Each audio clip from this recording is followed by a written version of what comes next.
Bismillahirrahmanirrahim. Assalamualaikum. Waalaikumsalam. Dihidupkan dulu videonya.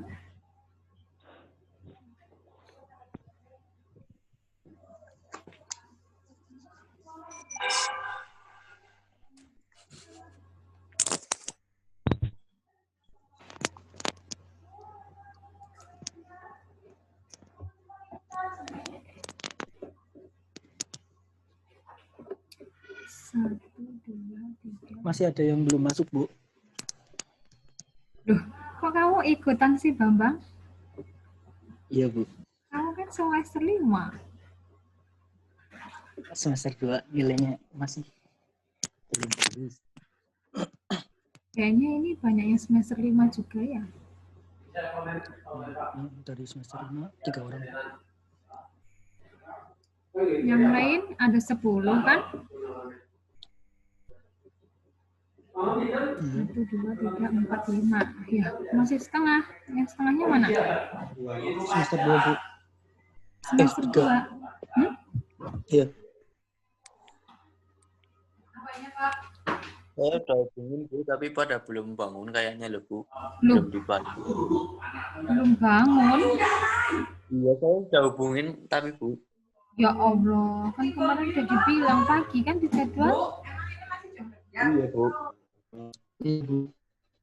Terus gimana? Saya udah ngabarin, Bu. Mau ikutan apa enggak? Ini harus 100% kehadiran. Kalau misalnya enggak 100%, nilai enggak bisa saya ubah. Tetap nanti nilainya enggak berubah meskipun sudah ikut SP. Udah jam 8 lebih.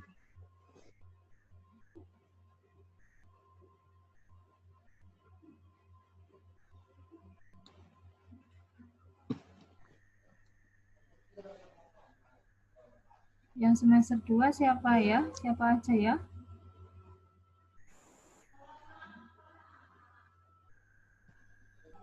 Safik, Bu. Safik Setia.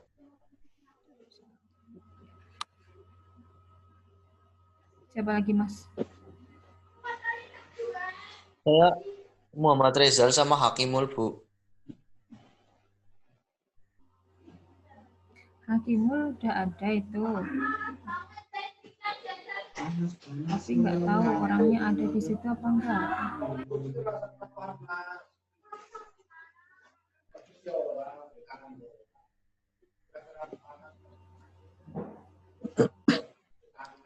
Kurang 4, Dik. 10 apa 9? Safik Setia lagi masuk, Bu. Iya 4 ya. Ya, kalau 10 kurang 4. Ya. Sambil menunggu. Kalau sampai selesai ini nggak ada, berarti saya anggap nggak masuk ya. Iya, Bu. Saya mulai. Assalamualaikum warahmatullahi wabarakatuh. Waalaikumsalam warahmatullahi wabarakatuh. Ya, baik. Hari ini kita perkuliahan intensif tentang keperawatan dasar. Ini siapa yang lagi nyanyi ya? Kelvin, Bu. Kemarin saya tawarkan banyak materi keperawatan dasar ya, yang mau dibahas apa. Kalau saya bacakan lagi banyak banget. Apa mau saya terangkan lagi nih? Diulang lagi. Nanti di akhir sesi ada tugas sama kuis. Jadi kuisnya langsung saya bacakan di sini saja, kemudian bisa dikerjakan di tulis tangan apa ketik? Tulis tangan ya? Tulis ya, tangan. Nanti difoto. Oke, materi yang pertama tentang persiapan prosedur.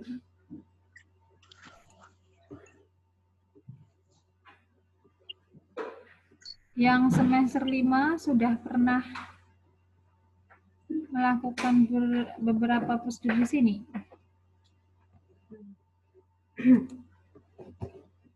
Sebentar.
Sudah kelihatan PPT saya ya?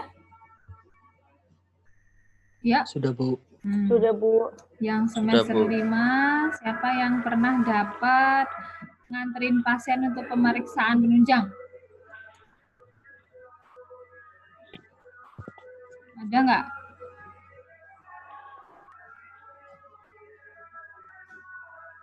Cuma ronsen, Bu. Ronsen. Nganterin ronsen terus nggak pulang-pulang ya sampai shift-nya selesai gitu ya? Iya, Bu. Iya nggak? Iya, Bu. Aduh, gantian sini yang nyanyi. Dengaran nggak? Terdengar. Dengeran, Bu. Oke, jadi untuk menegakkan suatu diagnosa di rumah sakit diperlukan adanya pemeriksaan penunjang. Sebagai seorang perawat, kita harus mempersiapkan apa sih yang harus kita lakukan pada pasien saat pasien mendapatkan prosedur pemeriksaan penunjang.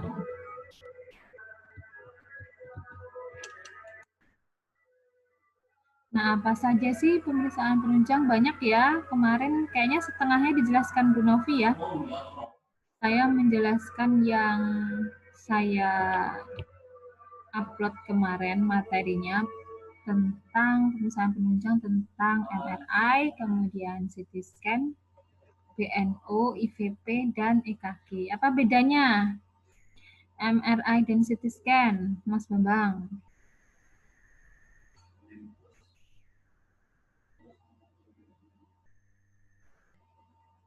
Terus langsung hilang kabeh video nih.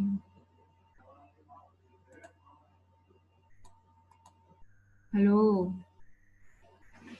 Halo. Gimana kok videonya pada hilang semua ini? Gimana sih?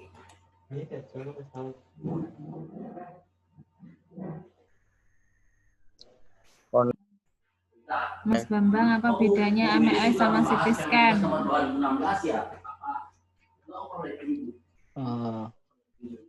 CT scan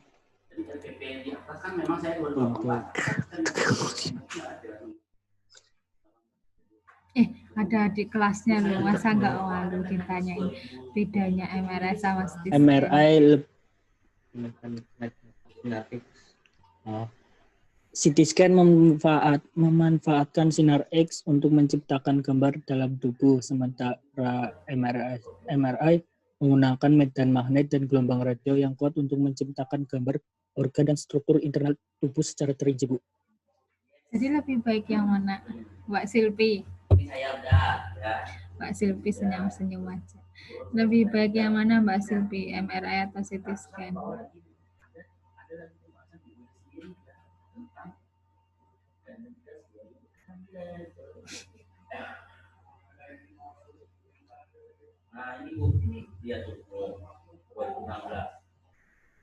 Dor. CT scan ya, Bu? Kenapa alasannya kok lebih baik CT scan? Karena lebih detail mungkin lagi ya, Bu? Lebih detail. Lebih detail MRI. Dan tadi kan dijelaskan kalau CT scan pakai Sinar X ya Mas Bambang ya. Iya Bu. Ya, berarti kan efeknya lebih aman MRI karena dia tidak menggunakan sinar X. sinar X. Ya, apa sih MRI? Terus kita sering ya menyebut-nyebut MRI ya. MRI adalah magnetic resonance imaging ya. Imaging berarti kan dari gambaran ya. Jadi ini alat yang mutakhir. Dia lebih bagus dari CT scan, namun jika alat yang mutakhir untuk memeriksa dan mendeteksi tubuh dengan medan magnet. Kemudian menggunakan frekuensi radio tanpa operasi, jadi tidak perlu pembedahan pemeriksaannya, tapi sudah bisa menggambarkan kondisi di dalam tubuh.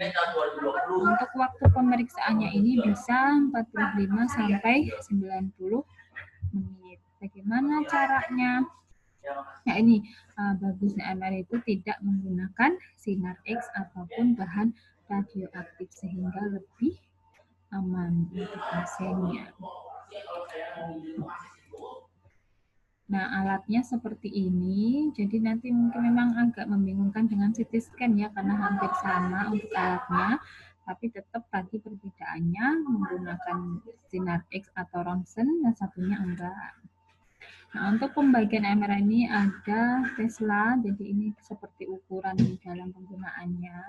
Itu bisa 1 sampai 1,5, kalau untuk yang sedang 0,5, yang rendah itu 0,5 ya, yang sedang 0,5 sampai 1. Sebenarnya kita tidak perlu memahami sampai sini, yang penting adalah apa sih prosedur yang harus kita lakukan saat mengantar pasien untuk melakukan pemeriksaan penunjang. Apa sih alasan pasien itu harus dilakukan MRI? Nah, MRI ini kan alat mutakhir ya, jadi pasti lumayan mahal untuk pemeriksaan penunjang pasien gitu ya. Jadi kalau tidak perlu banget, tidak perlu yang namanya menggunakan MRI. MRI bisa digunakan untuk otak dan saraf tulang belakang, jantung, pembuluh darah, tulang, sendi, payudara, dan organ internal lain. Nah ini gambaran dari MRI scanner, jadi kayak mesin scan memang ya, kalau dalam dunia apa ya teknologi ya, jadi dia seperti scanner, ada sistem magnetnya, kemudian pencitraannya nanti ini nyambung di layar ya, untuk sistem pencitraannya ada frekuensi radio dan sistem komputer ini yang untuk layar tadi. Nah prinsip kerjanya bagaimana?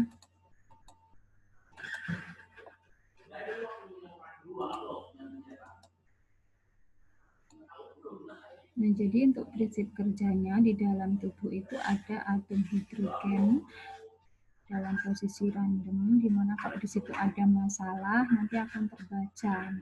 Sistem atom ini yang masuk ke daerah medan magnet disejajarkan dengan alatnya sehingga nanti bisa muncul pencitraan atau gambar jaringan lunak yang diperiksa. Nah, ini kelebihan MRI ya. Kenapa saya bilang MRI itu lebih bagus dari CT scan? Karena ada beberapa kelebihan MRI dibandingkan dengan CT scan, yaitu lebih unggul karena bisa mendeteksi jaringan lunak seperti otak, sumsum tulang, dan tulang-tulang rawan ya. Kemudian memberikan gambaran detail anatominya lebih jelas untuk gambaran pencitraan gambarnya. Kemudian mampu melaksanakan pemeriksaan fungsional, misalnya kalau ada masalah perfusi, mampu membuat gambaran potongan melintang, tegak, dan miring, jadi gambarnya lebih kompleks, dan yang pasti tadi disebutkan salah satunya tidak menggunakan radiasi pengion. Tapi ada efek samping dari penggunaan MRI, jadi ini harus dimaksimalkan. MRI itu tidak boleh digunakan pada pasien yang dia memang ada alergi ya, karena memang Efek sampingnya ini bisa menyebabkan alergi. Efek samping yang lain bisa pusing, kemudian sakit kepala, mual, serta gatal-gatal. Nah, ini yang perlu kita persiapkan saat pasien akan dilakukan pemeriksaan MRI, yaitu pastikan pasien tidak menggunakan alat bantu dengar, jadi harus dilepas semua logam-logam ya. Alat bantu dengar, kemudian perhiasan logam, misalnya pakai cincin, kemudian kalung, apapun itu, yang perhiasan-perhiasan, jam tangan, semuanya dilepas. Aksesoris rambut, jepit, peniti, pulpen, klip, kalau barangkali bawa ya, yang pasti nggak bawa sih pasiennya ya. Terus perangkat elektronik, atribut pakaian, yang misalnya resleting, ya kalau pakai resleting ya berarti ganti saja pakaian rumah sakit ya, biar aman, yang nggak ada kancingnya, nggak ada resleting itu, serta ikat pinggang dipastikan tidak dipakai oleh pasien. Sedangkan persiapan prosedurnya, pasien dapat makan dan minum atau mengkonsumsi obat-obatan kecuali ada larangan. Jadi nggak seperti operasi ya yang harus puasa gitu ya kalau pada pemeriksaan ini. Kemudian screening dan pemberian informasi, lepaskan benda logam yang menempel dan tinggalkan ponsel atau benda elektronik. Untuk penata laksanaannya seperti biasa, identitas pasien harus kita kaji dulu, pastikan pasien memang membutuhkan jenis pemeriksaan ini, kemudian mengatur posisi sesuai dengan objek yang diperiksa, memilih jenis recoil yang akan digunakan, dan memilih parameter yang tepat. Selanjutnya untuk CT scan. Nah, apa sih kepanjangan dari CT scan? Nah, ini hampir sama kan ya bentuknya dengan MRI. Halo, masih di situ? Masih, Bu. Masih, Bu. Ya, apa bedanya sama MRI tadi gambarnya CT scan ini?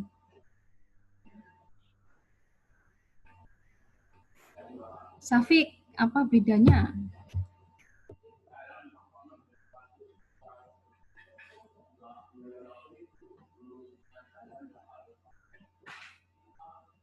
Halo, Safik.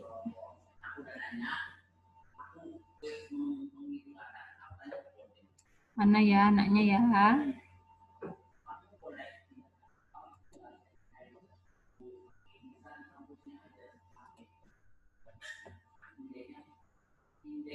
Bambang, Diki, Nurita, Silvi, Muhammad Rezal. Keluar lagi. Muhammad Rezal. Ya, Bu. Mana videonya? Nggak bisa apa?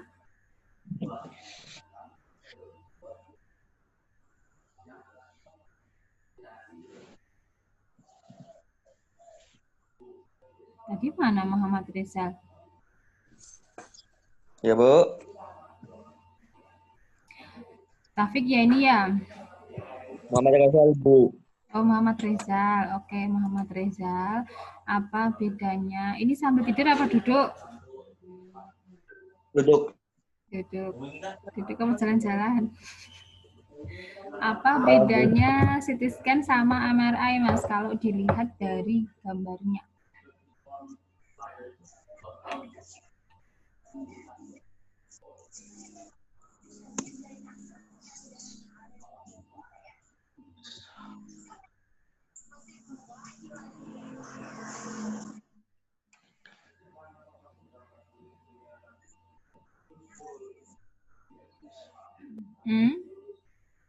Kelihatan nggak tadi gambarnya? Sekarang kelihatan nggak gambar CT scan seperti ini? Ya, kelihatan, Bu. Ya, kelihatan.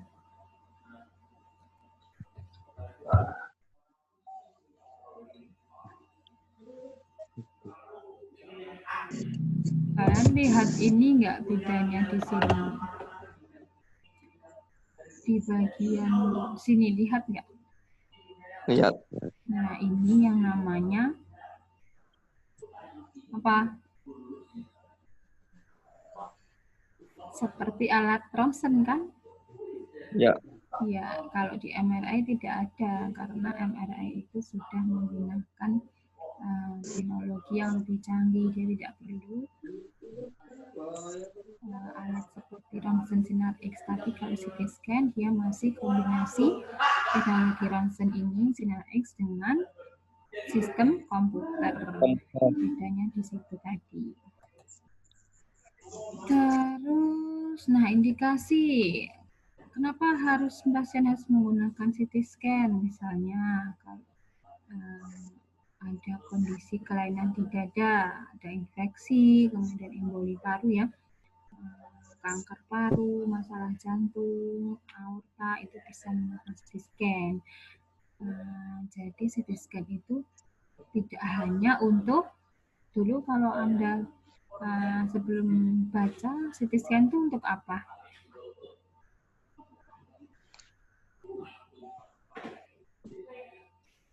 Pernah nggak Anda mikir CT scan itu cuma untuk kepala?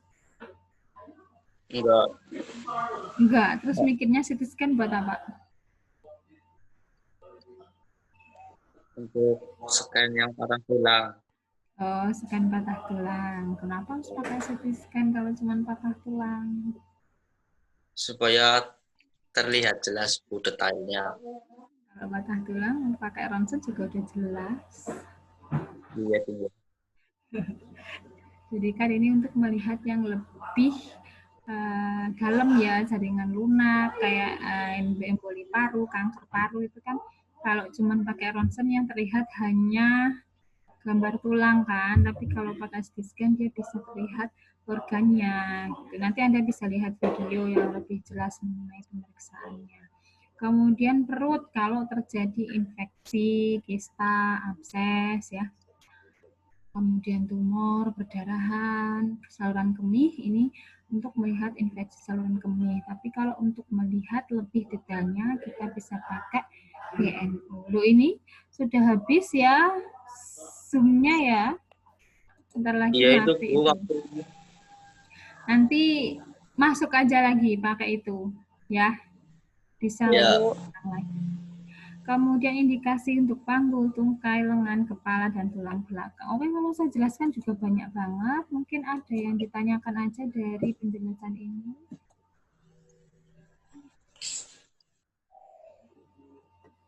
Ayo, ada yang mau ditanyakan nggak? Tadi ada MRI, CT scan, PNO, IVP.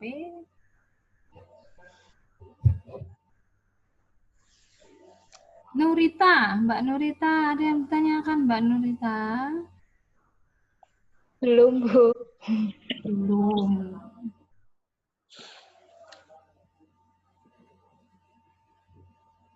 Mana sih Mbak Nurita itu orangnya? 1, 2, 3, 4, 5, 6, 7. Siapa yang belum hadir ini?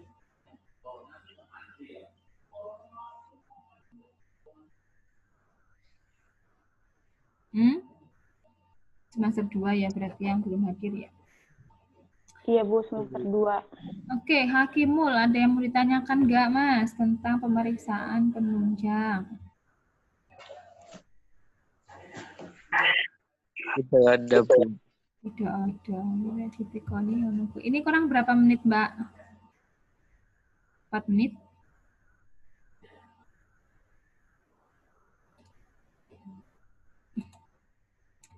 Kalian sinyalnya ya keluar masuk ya? Sudah beli kuota berapa di rumah? Udah banyak banget, Bu. Ya, oke. Sekarang kita bahas sedikit tentang perawatan luka ya.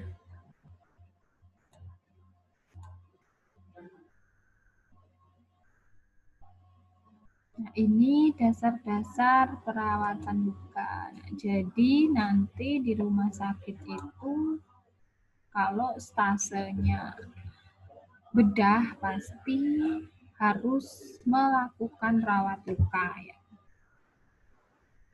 Semester 5 sudah pernah perawatan luka belum? Sudah, Bu. Sudah. Nemenin, ngedampingin. Kok nemenin aja? Baru lihat, Bu. Kenapa nggak nyoba?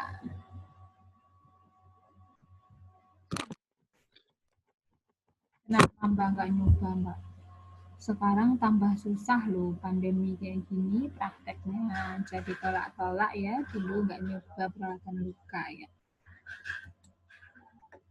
Nah, jadi kita harus tahu sebelum melakukan perawatan luka ya, apa itu luka, kemudian definisinya, jenisnya luka itu apa aja, pemeriksaan luka bagaimana, dasar perawatan luka, jenis, sampai debridement. Pernah dengar modern dressing nggak?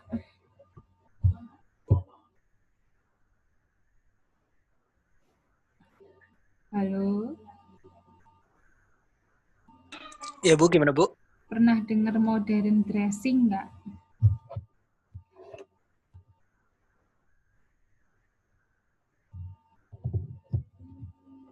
Belum? Belum Bu, belum. Loh, kemarin sih tugasnya apa? Di Kepdas 2. Bukannya mencari jurnal ya tentang luka ya? Ya enggak? Iya. Hmm? Iya, tentang luka kan? Tak minta nyari toh? Masih ingat nggak tugasnya? Apa udah lupa?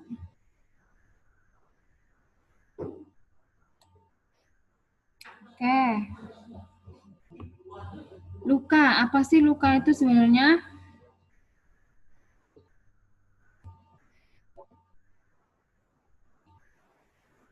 Siapa tadi yang diam saja? Safik. Halo, Safik. Apa itu luka, Mas?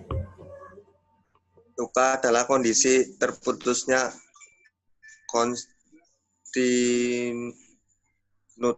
jaringan tubuh yang menyebabkan fungsi tubuh terganggu sehingga mengganggu aktivitas sehari-hari. Pernah terluka nggak? Pernah, Bu? Semua pernah terluka? Hatinya tuh. Pernah. Oh, hatinya. Oh, luka yang nggak berdarah ya? Iya. Jadi ya namanya orang pasti udah pernah terluka ya. Tapi saya nggak tahu luka yang nggak berdarah itu. Saya bahasnya luka yang berdarah di sini. Luka itu kondisi terputusnya kontinuitas, jadi dalam jaringan tubuh itu, jaringan integumen ada yang terputus, entah itu karena sobek, lecet ya, pokoknya terputus sehingga menyebabkan fungsi tubuh terganggu. Nah, ada berapa jenis luka? Luka itu jenisnya banyak ya, berdasarkan kejadiannya, kemudian integritasnya, penyebab, dan penampilan klinisnya. Berdasarkan kejadian, jadi luka itu ada yang disengaja dan tidak. Misalnya, luka disengaja, luka bedah. Nah, kan luka bedah itu berarti sengaja diiris untuk melakukan pembedahan. Kemudian ada luka radiasi. Luka tidak sengaja berarti kecelakaan ataupun lecet ya.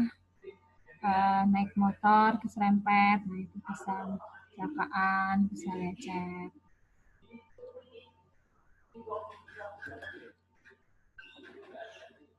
Selanjutnya, ini kenapa jadi seperti ini ya? Selanjutnya luka berdasarkan integritas ya, integritas kulit. Makanya kalau ada pasien terluka, itu bisa diambil diagnosanya integritas. Kalau masih di superficial bisa dibilang integritas kulit, kalau sudah sampai ke dalam itu bisa disebut integritas jaringan. Integritas, dasar integritas ada luka terbuka dan luka tertutup. Luka terbuka yaitu luka robekan ya, yang terlihat jelas, benar-benar menganga ya, seperti luka gesekan, abrasio, kemudian luka tusukan, luka akibat perawatan luka, misalnya harus debridement harus disayat kayak gitu ya, berarti luka akibat perawatannya. Kemudian luka tertutup jika luka tersebut tidak mengalami robekan. Berdasarkan penyebab, nah di sini ada namanya luka mekanik ya, mekanis berarti dia karena benda yang sengaja merobek atau merusak jaringannya. Seperti vulnus, nah jadi namanya luka itu vulnus ya. Vulnus sisum, kemudian sisum berarti sayap, kontusum memar, laseratum, laserasi berarti robek, tungtung berarti luka tusuk, seloferadum tembak, dan morsum yaitu luka terkikis. Kemarin banyak saya keluarkan soal-soal seperti ini ya pas ujian ya. Luka tembak sebutannya apa, luka sayat itu sebutannya apa. Luka non mekanis berarti tanpa ada sayatan ya, seperti zat kimia, kemudian termik suhu, radiasi, atau sengatan listrik. Jadi kadang orang tersengat listrik itu kenapa bisa meninggal karena terjadi luka di dalam yang di saraf-sarafnya itu terluka sehingga bisa menyebabkan kematian. Kemudian berdasarkan penampilannya, jadi ada yang namanya luka yang warnanya hitam berarti sudah nekrosis, kemudian kuning. Kuning seperti apa ini? Kalau Anda lihat luka-luka yang sudah infeksi gitu ya, warnanya kuning disebutnya slow, kemudian hijau, nah ini sudah terinfeksi kalau warnanya hijau. Merah berarti sedang mengalami granulasi, dan pink berarti epitalisasi. Dia sudah mulai melakukan fase penyembuhan. Klasifikasi luka, nah ini klasifikasi. Jadi tadi jenis ya, sekarang klasifikasi itu berdasarkan waktu, penyebab, kemudian basic, principle of wound healing, dan berdasarkan tingkat kontaminasi. Ya, banyak sekali. Saya di sini langsung saja ke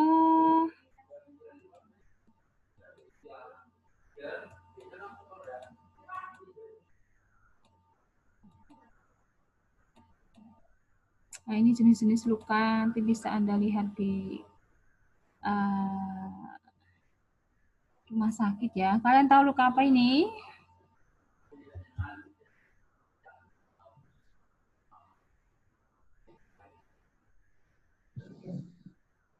Luka apa ini?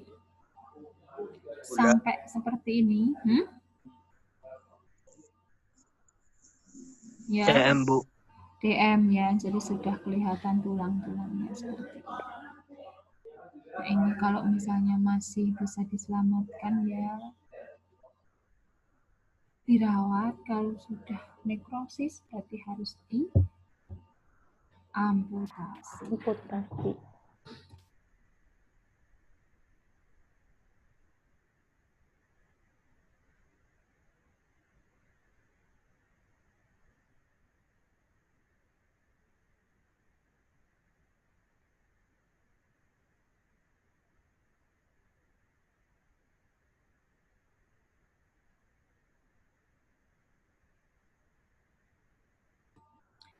Oke, nah tadi luka, jenis-jenis luka ya, berdasarkan jenisnya, klasifikasinya. Kemudian bagaimana sih penanganan luka? Paling enggak kita itu harus tahu penanganan sederhana dari luka. Pertama, evaluasi. Nah, lukanya seperti apa sih? Kedalamannya, panjangnya, ya, keparahannya, itu harus dilihat evaluasi dulu. Jenis lukanya apa, perjalanan penyakitnya bagaimana, penyebabnya apa. Nah, ini untuk memikirkan tata laksana perawatan luka yang tepat. Yang sudah pernah melihat perawatan luka, bagaimana cara perawatan lukanya?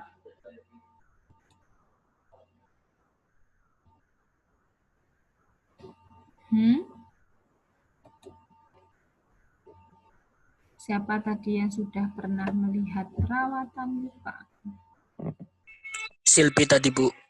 Yo, Silpi wani ya. Mbak Silpi.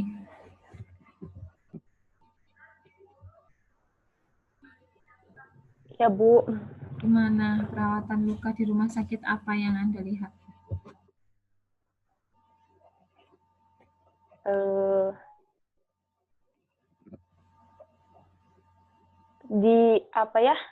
Dibuka dulu kan perbanyak. Luka apa dulu? Kan kita harus Luka, identifikasi jenis lukanya. Ini mana sih Mbak gambarmu? Nggak bisa muncul apa? Oke. Luka kanker apa tumor ya dulu?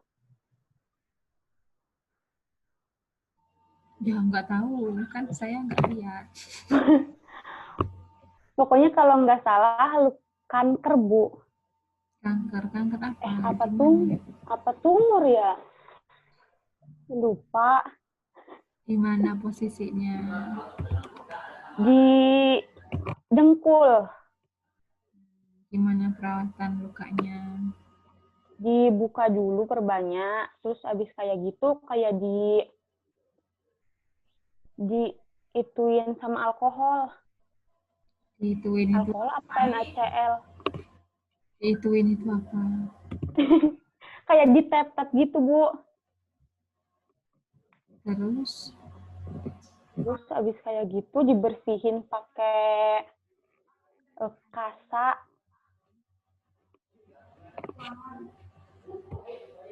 habis NaCl terus apa? Kayak di debridemen yang sel-sel kulit matinya. Debridemen? Kayak yang diilangin sel kulit matinya, Bu. Sampai digituin. Terus? Ya. Terus abis kayak gitu dikeringin, ditutup lagi. Ditutup lagi, udah. Iya, udah. Nah, jadi nanti kalau di rumah sakit Anda bisa lihat kebiasaan di sana ya. Apakah perawat di sana masih menggunakan, ada yang masih menggunakan betadine ya, ada yang NaCl saja, karena memang NaCl itu terbukti lebih cepat penyembuhannya. Itu perawatan sederhana ya, jadi ini untuk perawatan sederhana yang harus kalian tahu nanti.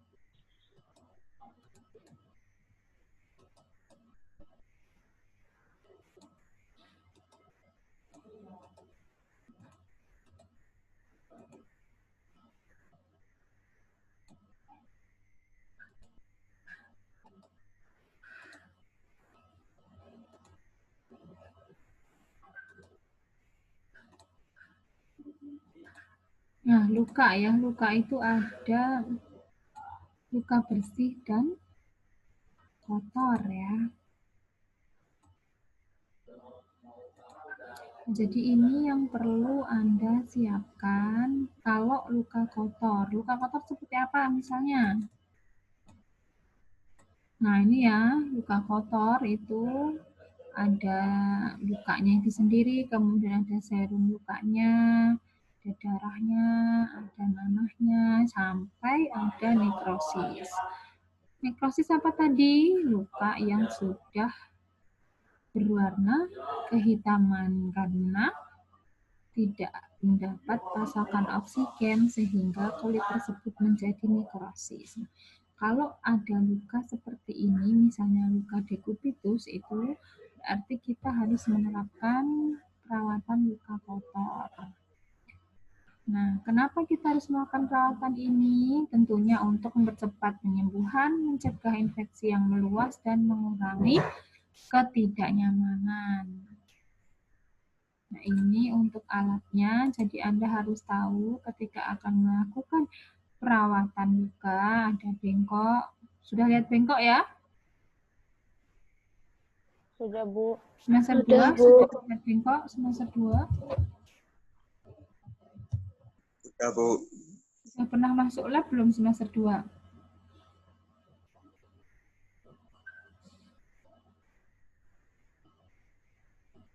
Sudah masuk lab belum?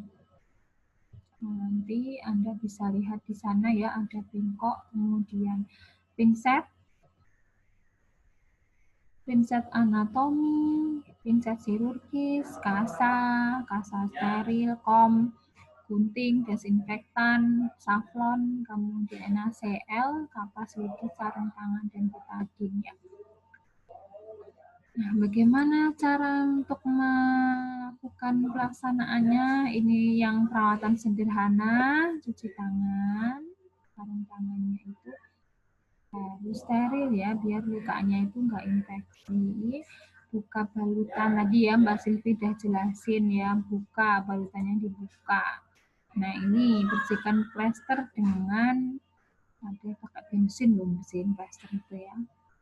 Kemudian desinfektan dengan alkohol, bersihkan luka dengan H2O2, terus kemudian dengan NaCl, ada juga yang nggak pakai safflon ya. Olesi luka dengan betadine, nah ini kalau sesuai ada advis untuk betadine dikasih, kadang juga nggak ada, kalau nggak ada setelah dikasih NaCl dikeringkan kemudian ditutup dengan kasa steril dan diperban. Kalau luka bersih apa aja? Jadi kan ada luka kotor ya. Ada juga luka bersih. Kalau luka bersih apa?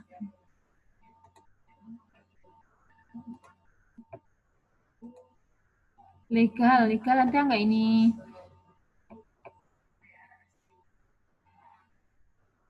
Legal. Muhammad Reza. Legal ada nggak? Bu. Ya. Sinyal, Bu. Gimana? Sinyal ya? Sinyal. Kamu keluar masuk. Legal, apa yang disebut luka bersih? Bu. Apa yang dimaksud dengan luka bersih? Contohnya.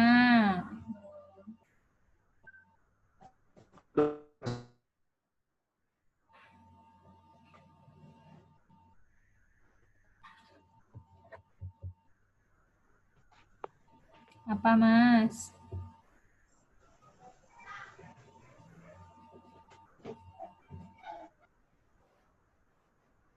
Halo.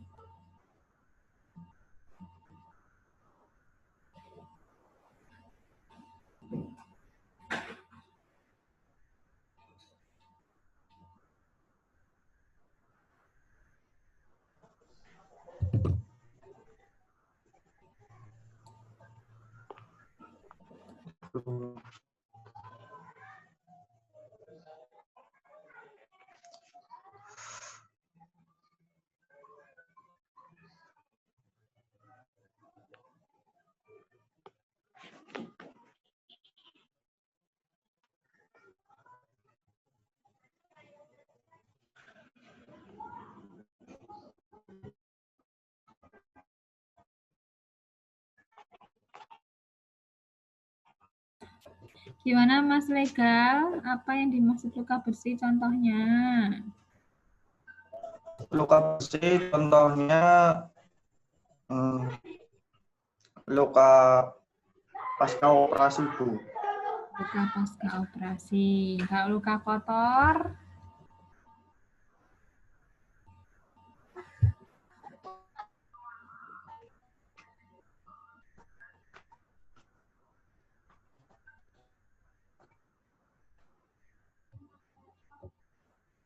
Kalau luka kotor apa Mas Legal?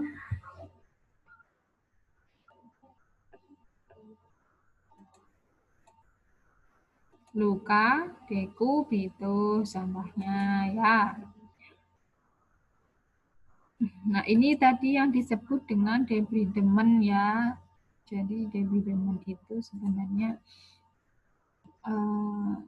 tindakan untuk mengurangi mikroorganisme. Jadi yang jaringan-jaringan yang mati itu bisa diambil ya, sehingga terjadi revitalisasi, terjadi lagi proses penyembuhan luka karena yang mati, jaringan mati tadi sudah diangkat. Sebenarnya ada yang disebut dengan modern dressing ya. Modern dressing berarti kan suatu pengobatan luka yang sudah modern, tidak menggunakan NaCl lagi, dan tingkat kesembuhannya lebih cepat untuk modern dressing. Tapi ya itu ya, yang namanya kualitas itu membawa harga ya. Jadi modern dressing itu mahal, tapi dia mempercepat penyembuhan. Jadi hitung-hitung di belakang sebenarnya akan lebih murah karena tidak membutuhkan perawatan yang lebih lama kalau menggunakan modern dressing. Apa saja sih yang termasuk modern dressing? Anda pernah dengar nggak modern dressing?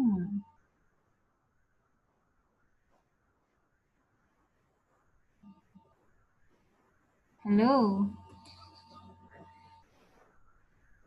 Ada yang pernah dengar tentang modern dressing?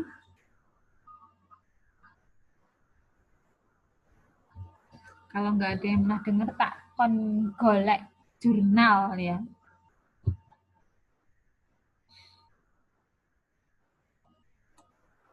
Ya Mbak Nurita, mana tadi Mbak Nurita? Mbak Nurita, apa Ya, Bu. aja modern dressing Mbak? Saya nanyanya semester 5 aja. Apa contoh modern dressing?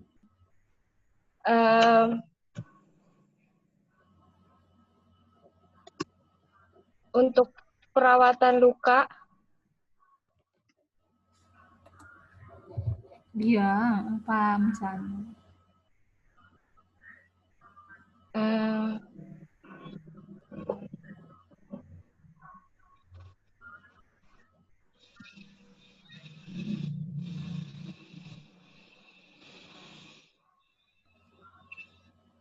Wah, berarti misalnya kalian untuk apa?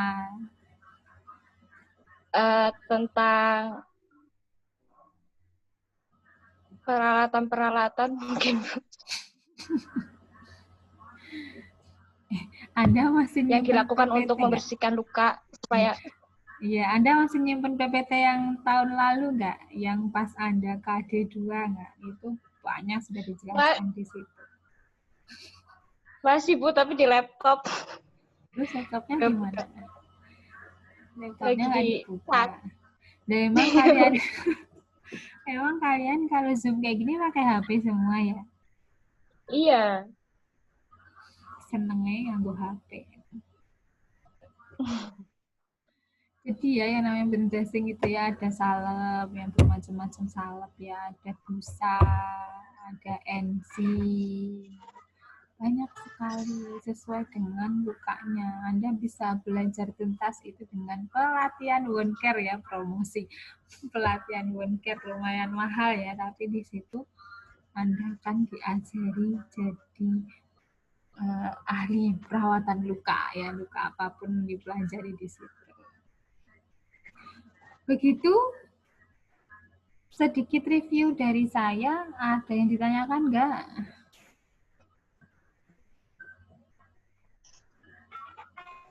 Legal mau tanya ya?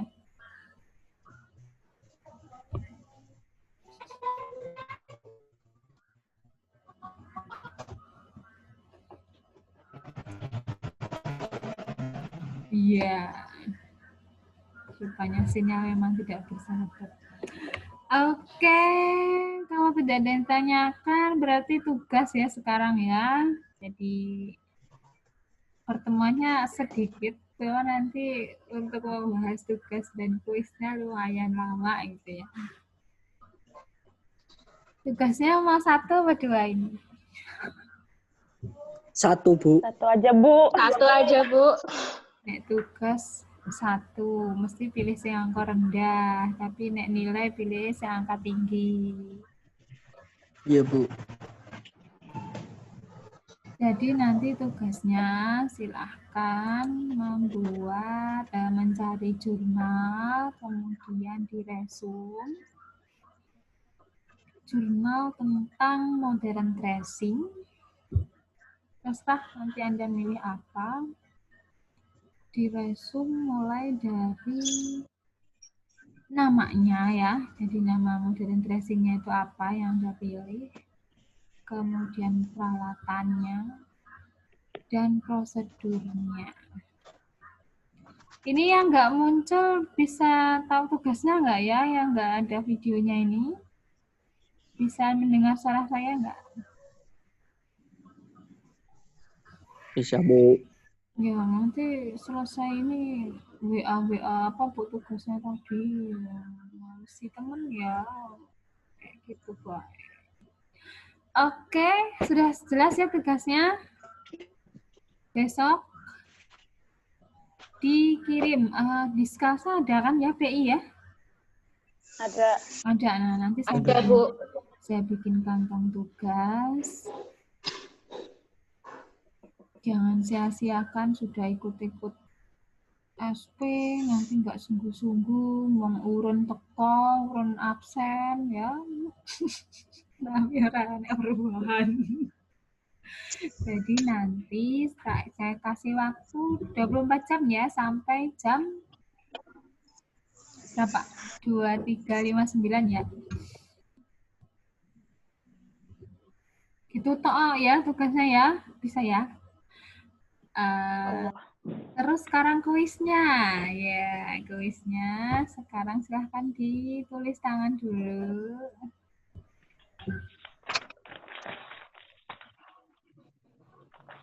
Sebutkan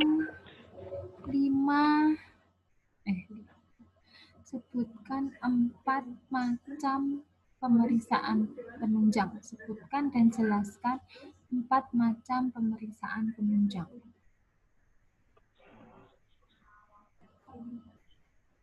Yang kedua, sebutkan kontraindikasi pada 4 macam pemeriksaan penunjang tersebut. Yang kedua. Ya, kontraindikasinya. Tadi kan yang pertama disebutkan sama dijelaskan 4 macam pemeriksaan penunjang. Yang kedua, kontraindikasinya. Yang ketiga, sebutkan klasifikasi luka. Yang keempat, sebutkan jenis-jenis modern dressing. Yang kelima, jelaskan perawatan luka sederhana pada luka kotor dan luka bersih. Yang keenam, silahkan dikerjakan ya. Nanti langsung saya bikin kantongnya di Salsa. Jangan lupa waktu saya kasih sampai 23.59. Setelah itu tutup. Tidak bisa masuk. Dan otomatis kalau nggak ngerjain berarti tidak berubah. Kemarin nilainya apa? D? C? Plus. E plus ya. Safik? Nilainya E ya Safik ya. Sampai harus saya ubah dulu kamu ya. Bisa loh kalian itu loh. Ikut UTS UAS tapi nilainya E itu apa yang dikerjakan itu? Nilai cuma 2 gitu kan. Berat saya mengkatrolnya ya. Baik, cukup jelas ya? Sudah cukup pertemuan hari ini? Ibu Ya, mau Bu. nanya, Ya, berarti ini tugasnya ditulis tangan apa diketik, Bu? kalau tugas bisa diketik, karena kan sama jurnalnya disertakan ya. Masa Ya. jurnalnya mah ditulis tangan? Kan ora. Jurnalnya, Berarti kuisnya kalau kuisnya ditulis tangan. Kalau jurnalnya sama itu tadi, apa yang harus dibahas di jurnal itu diketik. Jurnal Baik, nggak Bu. boleh sama. Kalau sama, langsung saya bagi 2 nilainya. Baik, Bu. Oke? Jelas? jelas, Jelas, Bu. Bisa nggak kalian nampilin videonya dulu? Mau foto dulu nih buat LPG. Nah gitu loh, jangan-jangan nggak mandi jadi nggak muncul kalian. Ini legal sama Muhammad Rizal bisa nggak? Legal, bisa nggak muncul? Oke. Pah neng omah ki nganggo kaos oblong, rak sopan banget rambutnya wagawuk, potong pisan ya. Oke, foto dulu. 1, 2. Oke, legal tok renek gambari. Oke, kalau sudah tidak ada yang tanyakan, saya akhiri. Ada salah maaf. Assalamualaikum warahmatullahi wabarakatuh. Waalaikumsalam Warahmatullahi wabarakatuh. Cepat dikerjakan, jangan Terima kasih, Bu. tidur. Iya, Ya, Bu. Terima kasih, Bu. Terima kasih. Oke.